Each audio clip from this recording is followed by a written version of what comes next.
This part of Gagarin's life is commemorated on the school building.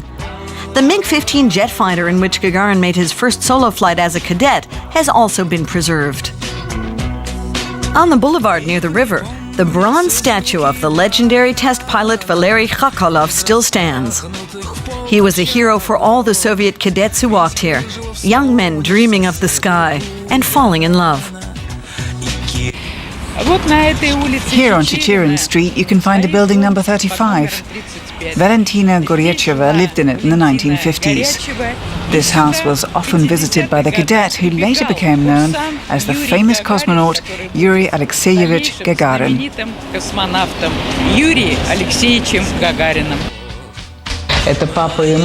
This is Mum and Dad. They went to visit relatives and brought back a suitcase full of nuts. And when he first came here, they offered him nuts while the father inspected the young man to see if he was worthy of attention. They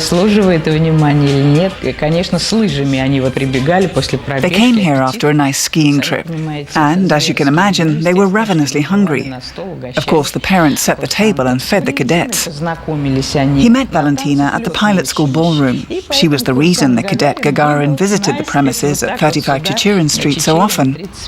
And when he proposed to Valentina, her parents were definitely satisfied with their daughter's choice. After graduating with honors from flight school, Yuri was assigned to the Murmansk region. And on April 12, 1961, Orenburg, along with the entire planet, was electrified to hear about the first human to fly into outer space. The people of Orenburg treasure everything associated with the name of the first cosmonaut. Personal belongings of Yuri Gagarin are kept in the Cadet Corps Building Museum. He came here for the second time in October 1962. Other freshmen and I gathered at the club to meet him. He presented our school with his flying equipment, an oxygen mask, a headset, and a jacket. And he made an inscription which went like this: "I deliver my flying gear for storage in a room of military glory in my old school." And we've kept those items ever since. On this stand, you can see Yuri Gagarin's spacesuit. He used it to prepare for his second space mission in 1966. Every year, a children's drawing contest is devoted to Gagarin. One of the main streets, the city airport, and a school were all named after him. When spring comes to Orenburg, the leaves come out and the flowers open near the monument to the Earth's first cosmonaut. It's located in the public gardens near Gagarin Avenue.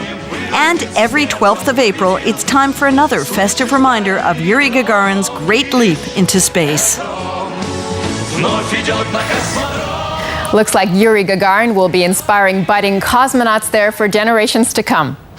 Now we head back down to Earth and travel to Lake Victoria in Uganda. It's the largest lake in Africa, and for the communities living nearby, it's long served as a vital resource for nourishment, sanitation, and work.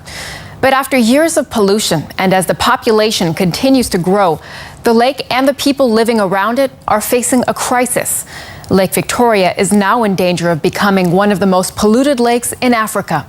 But as UNTV's Susan Forbes shows us, efforts are underway to turn back the tide.